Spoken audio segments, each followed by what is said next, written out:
د لونو د خویندو حصه دې نیولې د محترمو او ته پې باندې لکه د مار پروتې د مار او خویندې د داسې دي محترمو د هغې په وراثت کې تا سره حصه ده او ته د هغې حساب دې نه دی کړی د دې حساب به درنه کوي چې څومره رزق دې خوړلی دی الله وی یوه ذره په دغه رزق کې تا سره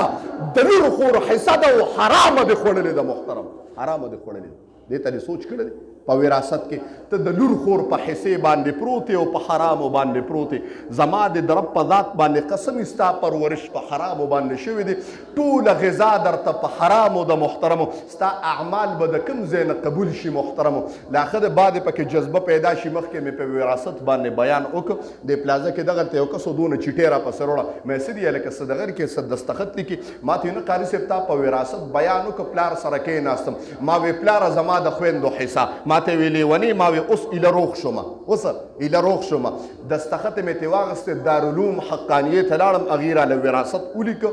او ما د پلار په جون باندې خویندو له حصه ورکړه چې خویندو سره میلو شم قسم دې ډېره دعا یې کوله چې دا هم څه چل وکړه ما وی د یو مولا تقریر مې اورېدلی دی محترم اوس مونږ تاسو وګورئ څوک د خویندو دغه په حصه باندې پراته دي محترم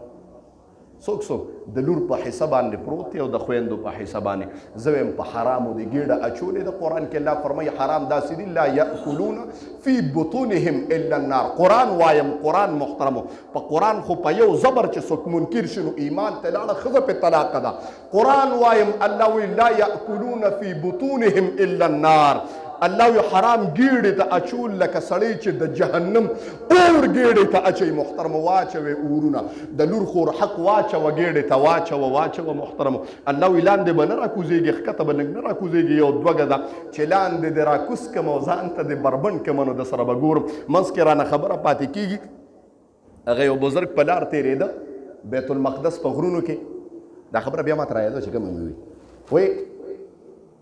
بیت المقدس په غرونو کې تېرېده چې ویې کتل یو کس چې سمې چغې وایي محترم سمې چغې وایي چې ورته دا ولې ورور مې مړ دی نو دنیا د مړه کېږي به نو دنیا ده مړه کېږي به ته ولې چغې وایې وایي قسم دې په بل څه باندې چغې وامه وایي څه وایي کله چې مې رور دفن کړو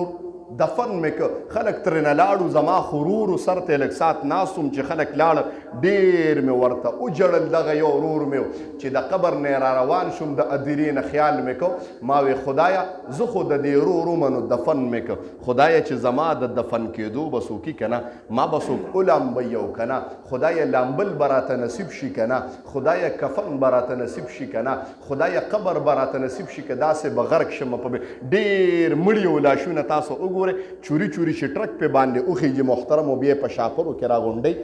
کفن ورته نصیب نشي به داسې یو سپینه کپړه کې بند کړي او ښکته یې کړي الله دې د داسې مرګ نه وساتي آمین ووایي وایي محترمو چې را روان شوم د قبر نه راته اواز راغه روره چته رانه راړې راشه قسم دې عذاب دې را باندې خلاص مې کا وایي چې د رور اواز مې د قبر نه واورېده نو دا زړه مې په خوله باندې بار راووته مقبرې قبر ته مې واپس را منډې والې قبر چې مې ایستنو غیبي اواز وشو ما ته وی مه اوباسه د دو د الله په مابین کې راز دی مه کولاوخه وی غیبي اواز چې مې واورېده نو ویرېدم را واپس شوم چې مخکې لاړم بیا راته رور اواز وکړ وروره چاته دې پرېښودم راشه بار مې که ډېر بد حال دی بار مې که چغې مې داسې اورېدې چې تر اسمانونو پورې د هغه چغې رسېدې د قبر نه محترمو الله دې موږ د قبر د عذاب نه وساتي آمین ووایي محترم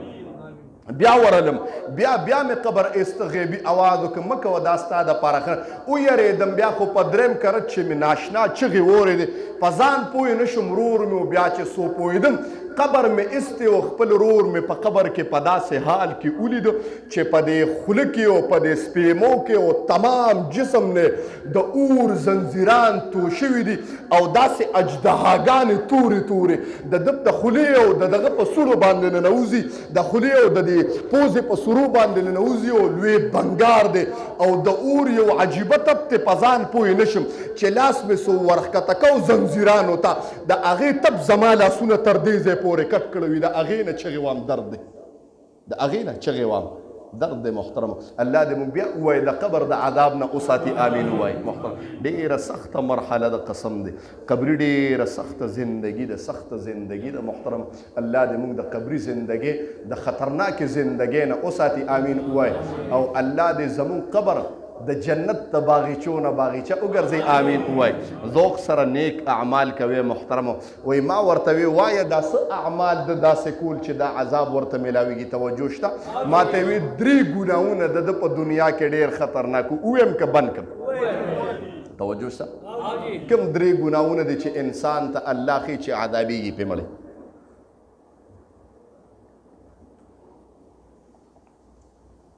وی ما ته وی 3 ګناه به کول. 3 ټول ورته متوجه شو. دا بزرګ وایي زه متوجه شوم چې کوم 3 اعمال داسې دي چې دې پې باندې عذابیږي. ما ته وی نمبر 1 ده له خدای ډېر مال ورکړی دا مالدار او بچي مچي هېڅ هم نشته مال یې ډېرو لیکن چې غریب به د ده کور ته ودرېده دروازه به یې وډبوله ده به د دننه نه اواز وکړ رکشه سپیه وی هغه به جړل او تل به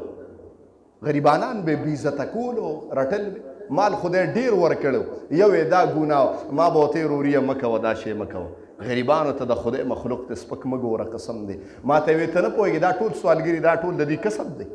دا د دې کسب دا سپیه اوازونه به یې کول ورک شئ خنزیرانو سپو. دویمه ګناه د ده څه وه ده چې دا مال جمع کړی ده پکې د حرام او حلالو تمیز نه دی کړی بس مال یې جمع کړی دی محترم. ما ورته مه کوه وروریه مه کوه دا کار مه کوه. ما ته وی چې مال دی در سره په دنیا کې نو حیثیت دې شته او موږ تاسو که وګورو دا شی شته کوم سړی چې صاحب ثروت وي اجي صاحب را مخکې شئ تاسو راځئ چې مخکې سب ته راشئ. اول خو زه دا کار کوم بیا خو نورو نه څه تمه کوم مال علم کې هغه کې هېڅ خاصیت او کوالټي نه بس صرف هغه هم داسې انساني خو صرف مال ورسره ډیل نه زه ورته حاجي صاحب یاره جي راځئ جي که نه مخکې شئ دلته حاجي صاحب ولې نه وي جي خیر الله دې رحم وکړي. وایي مال به جمع کو د حرامو د حلالو تمیز یې نه دی کړی د عذاب ورته میلاویږي او د ده د نوم په دې سوري کې او د خولې په دې سورو کې چې اجدهاګانې ځي دی د حرام او د حلالو تمیز نه دی کړی. دویمه او نمبر 3 محترمو نیکۍ ویم نه او که چېرته نیکي به وکړه نو د هغې اجر به یې د بنده نه طرف کو چې راکه څه الله نه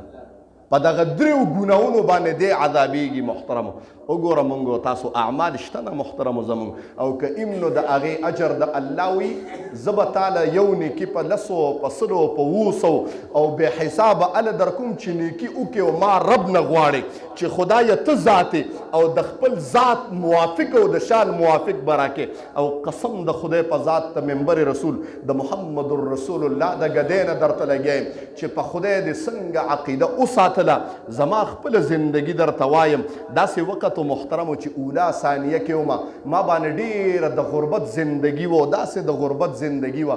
محترمو کپړې به راله بل اغستې انتظار به و زړه کې به هم دغه که څوک راله کپړې والد صاحب خو په 2,500 روپۍ امام و دې جومات کې حاجي صاحب د ابتدا نه زموږ والد صاحب سره ظلم کړی په 2,500 باندې امام و ټوکې به پکې کوه زموږ والد صاحب د ابتدا د 2,500 باندې امام و 22 سال پکې تیر شو تنخواه 2,500 د هغه د 2,500 زما ده 22 سال پکې تیر شو.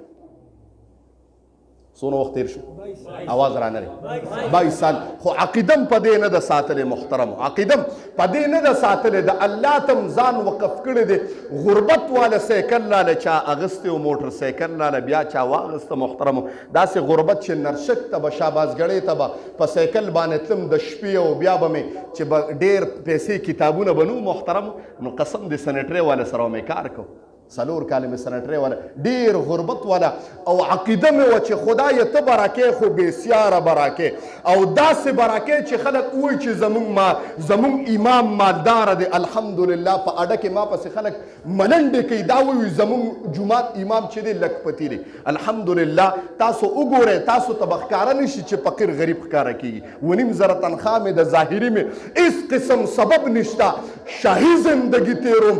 بادشاهۍ والا زندګي زندگی تیروم د چا پروا او د چا دغه نه کوم محترمو قسم د داسې عقیده مې په خدای ساتلې ده چې خدای راکې او ته به راکې الله داسې بېسیاره راکړه قسم دې چې څه ترېنه وغواړم صبح کېږي زما رب وایي اله به سبا کوم فقیره چې مې دله درکړي نه محترم دا مې په خدای عقیده ده محترمو قسم دی خپله درته وایم الن کې په 9.5 زره تنخواه تاله زه 10,000 روپۍ در کوم راځه په جومات کې د کښېنوم 10,000 در کوم راشه ته په جومات کې یا ته دې ممبر ته صرف بره شه به دې ته دې بر هغه بل زموږ ملګري دغه تیمار لږ کار کو ما ته قاري صاحب سی روزه کې راته دغه اعلان ناته حواله شو اعلان وی چې اعلان نه تاوله شو ما خو طریقم بسې مازدیګر مونږ وشو وریځ وه وی قسم دی چې څنګه ودرېدم هېڅ مې نه یاد کړی وی په سترګو مې تیاره شو ما وی چې شپه ده که څنګه چل دی اعلان نه دی څه مې زده کړي نو وی ما وی چې تیاره ده خو دوی خو ما ته چې روز ده وایه روز ده محترمو ته راشه دې ځای ته رابره شه د دې ځای یو خپل تاثیر دی محترمو او دروند ځای دی دروند